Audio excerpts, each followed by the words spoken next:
Nasa atin ang buhay.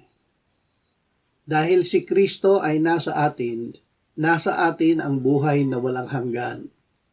Si Kristo ang ating puno ng ubas at tayo ay kanyang mga sanga. Mula sa kanya ay dumadaloy sa atin ang kanyang buhay sa pamamagitan ng Espiritu Santo.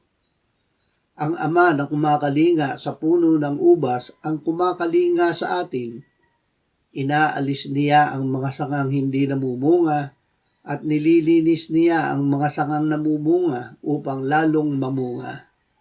Ang salita ni Kristo ang lumilinis sa atin.